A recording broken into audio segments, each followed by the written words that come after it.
ज्यादा जो एक्सपेंस जिस चीज में जाता है वो होता है रेंट। फोन का जैसे वाईफाई तो आपको घर पे भी मिल जाता है, लेकिन आप घर से जब बाहर निकलते हो तो नेट की जरूरत तो वहाँ पे भी। You can only So it's new for you. Like मैंने 120 yeah 120 130 के around. It is always expensive, वो Okay. तो है ही। और हम ब्रैम्पटन साइड में खाने का खर्चा कुछ करते हैं कि ताकि उनका monthly expense come. So welcome back to my YouTube channel guys. It's really nice to see you again. Hope you're doing good.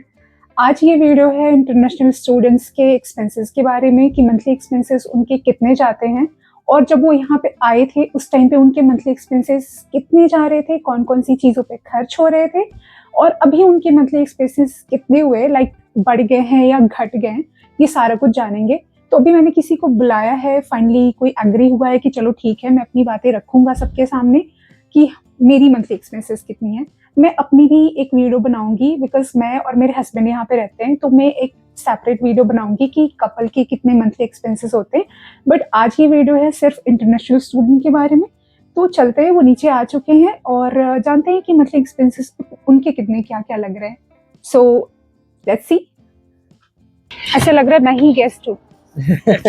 मैं ही लग रही हूँ कि मैं ही गेस्ट हूँ, मैं आ करके यहाँ पे बैठ रही हूँ, मैंने इनको पहले से बिठा दिया है। ओके। सो मैं जिनके बारे में बात कर रही थी तो मैंने उनको बुला लिया है। ये वीडियो स्पेशली है इंटरनेशनल स्टूडेंट्स का जो भी एक्सपेंसेस होता है उनके बारे में। तो सबसे पहले आपका स्वागत है मेरे यूट्यूब चैनल पे। इनका नाम वंश है और ये पंजाब से हैं।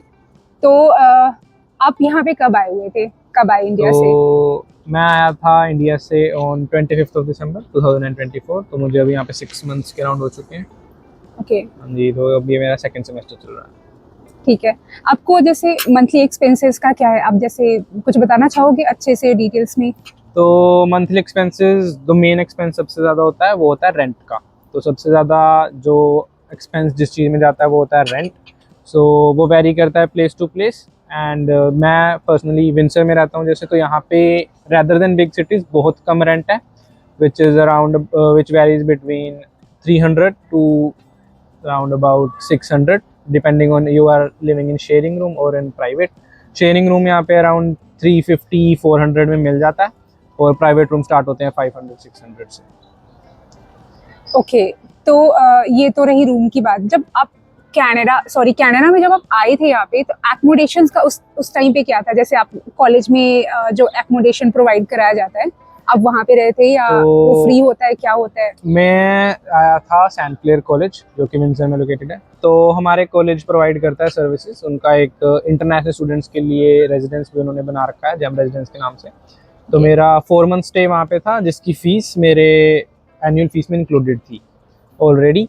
और फिर उसके बाद मैंने यहाँ घर में शिफ्ट किया था, जिसका मुझे अभी रेंट 350 पड़ रहा है। और उसका जो कॉलेज का रेजिडेंस था उसका मुझे रेंट पड़ता था अराउंड अबाउट 600 अ मंथ, जो कि मैंने ऑलरेडी पे कर रखा था फ्रॉम इंडिया। ओके हाँ, मतलब इंडिया से आपने पे किया था $600?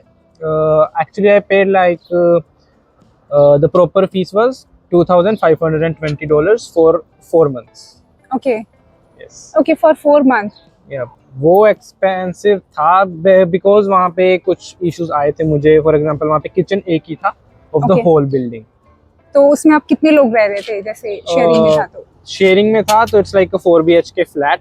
उसमें 4 रूम्स, एक hall and 2 bathrooms, and there were 2 fridges to store whatever stuff. कि वहाँ पे 4 मंथ्स का अगर आप कैलकुलेट करो तो पर मंथ मुझे पड़ रहा था 630।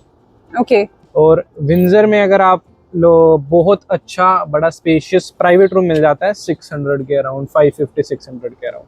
तो इसलिए वो एक्सपेंसिव था मेरे लिए। ठीक है।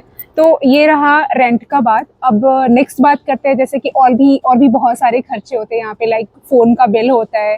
अगर आप घर में रहते हो तो यूटिलिटीज का अलग से कहीं कहीं चार्जेस होते हैं और कहीं कहीं इंक्लूड होता है।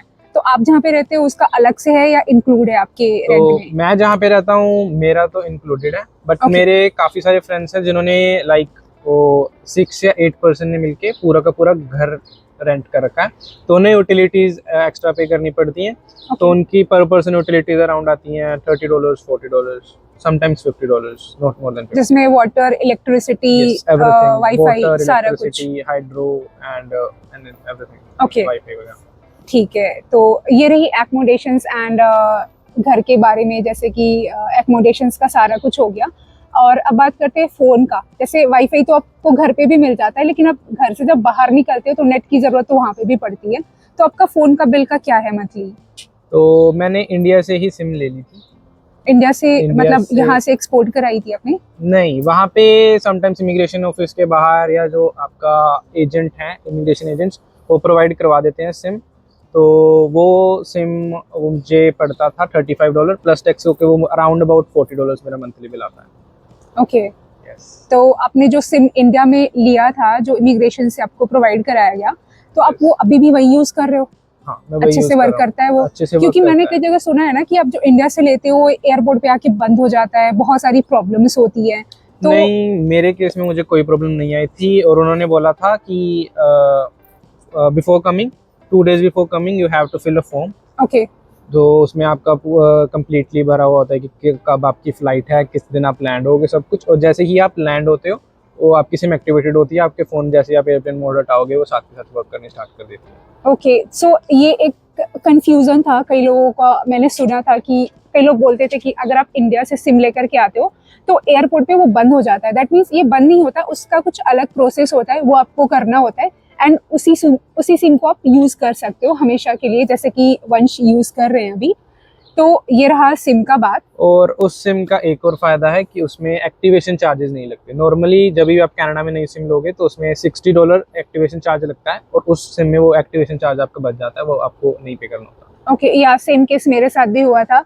जब मैंने यहाँ पे सिम लिया था, मैं इंडिया से मैंने नहीं मंगवाया था, बट जब मैंने लिया था ना तो मेरा भी $80 करके एक्टिवेशन फी आया था। फिर मैंने सिम को चेंज किया। तो चलो, ये भी आपने इसमें इंक्लूड किया, अच्छी बात है। और सिम में ना कुछ कुछ लोग ऐसा भी बोलते हैं कि आप इंडियन सिम भी यूज़ कर सकते हो। तो आपको क्या लगता है कि इंडियन सिम को यूज़ करना यहाँ पे सही होगा?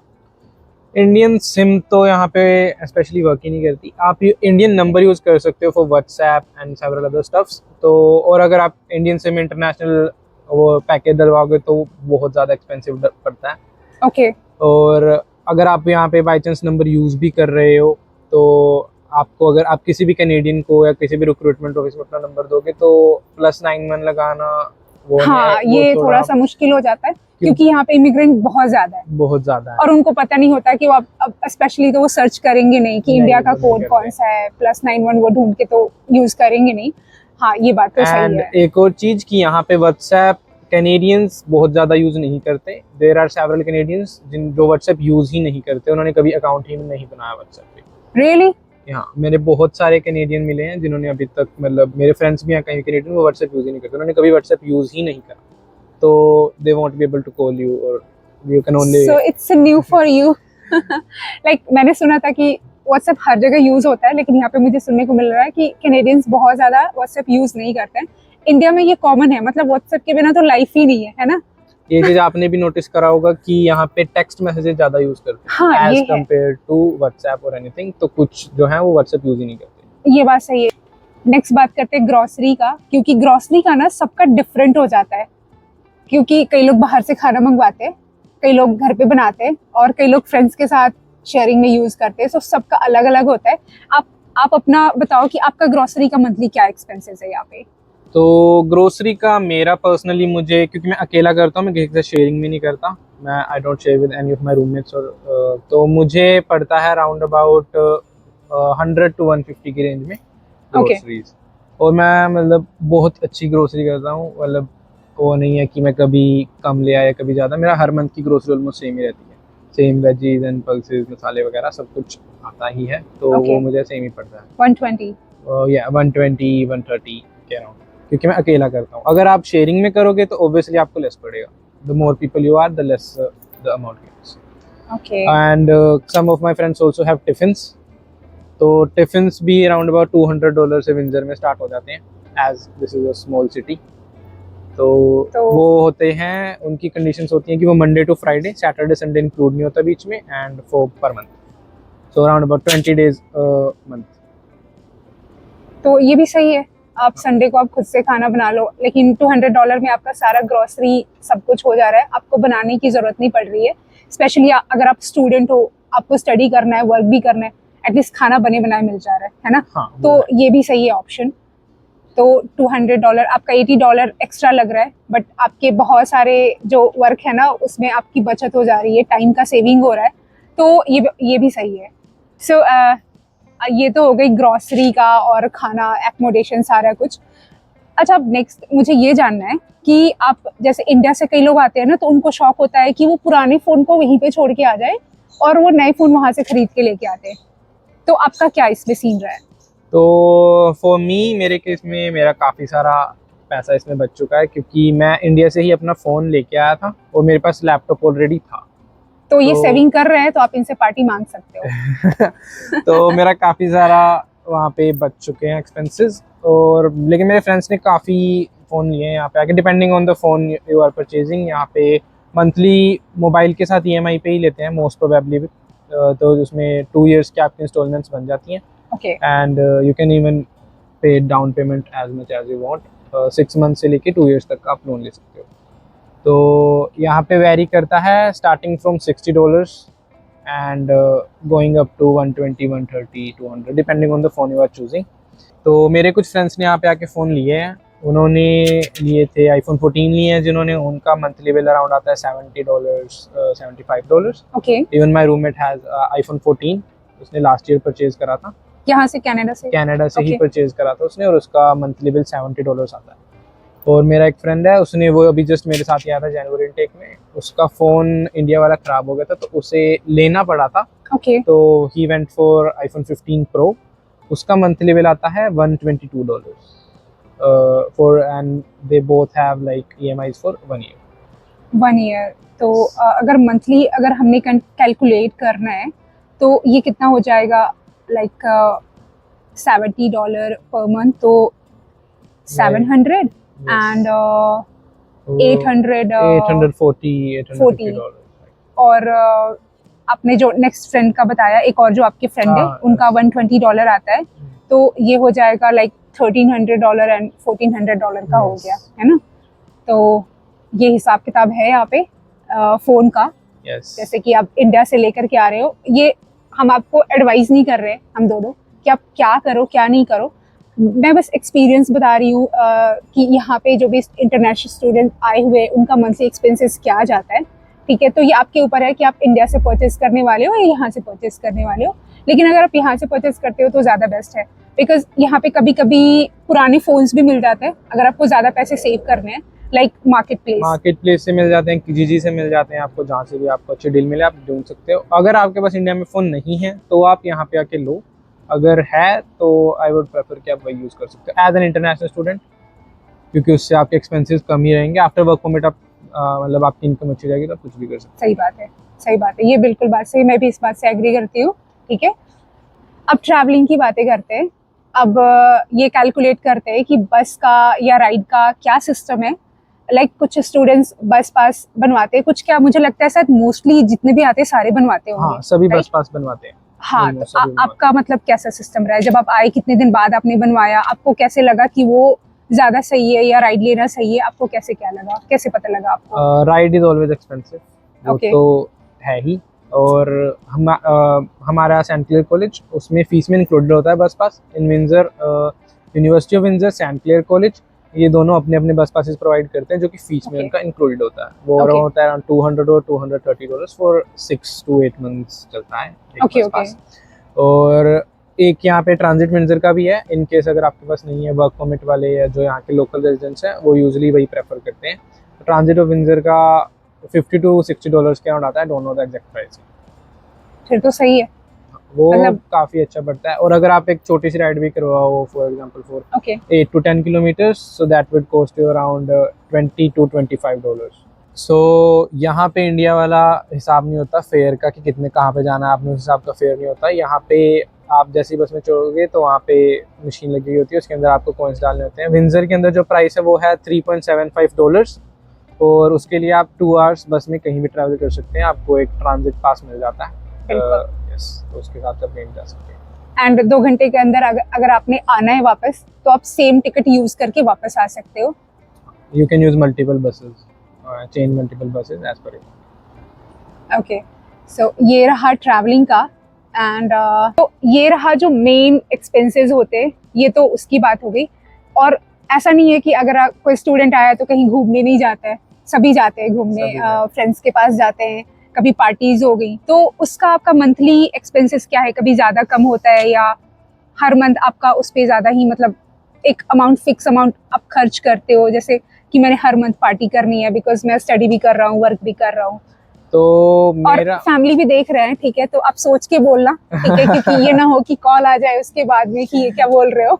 नहीं, हम पार्टीज हम रेगुलरली करते रहते हैं. घूमना फिरना हमारा थोड़ा कम होता है. तो Okay.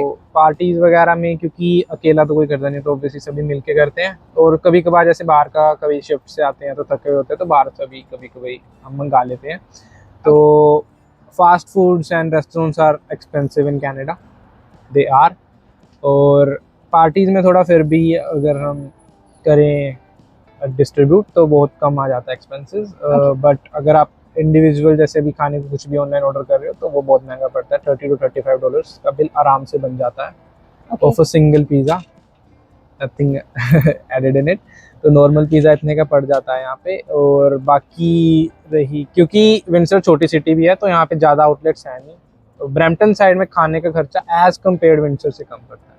ओके, क्योंकि वहाँ पे कंपटीशन ज़्यादा होने की वजह से वहाँ प्राइसेस कॉम्पिटिटिव रहते हैं थोड़े. ओके. सो अगर कोई विंसर से हट के अगर ये वीडियो देख रहा है ब्रैम्पटन एंड टोरंटो से, तो फूड का जो चार्जेस होता है वो कम होता है as compared to Windsor. Most probably कम रहता है, क्योंकि तो- मेरे फ्रेंड्स रहते हैं वहाँ पे भी और मैं भी Okay. एक बार गया हूँ. तो वहाँ पे बहुत और क्वालिटी ऑफ फूड भी अच्छा है. क्योंकि यहाँ पे इंडियन स्टाइल फूड भी वो उतना अच्छा है नहीं Okay. जितना ब्रैम्पटन या सरी साइड मिलता है. ओके, सो ये तो आपने फूड का बता दिया कि ब्रैम्पटन में ऐसे है. तो मंथली एक्सपेंसेस आपको क्या लग रहा है? आपके अगर कोई फ्रेंड्स है तो आपको कुछ आइडिया है कि ब्रैम्पटन में रूम का, ग्रोसरी का, सारा कुछ का कितना एक्सपेंसेस जा सकता है मंथली? ब्रैम्पटन में मंथली जो रेंट यूजुअली रहता है वो 500 से स्टार्ट होता है इन शेयरिंग. ओके, और वहाँ पे रूम्स ऑब्वियसली बड़े होते हैं.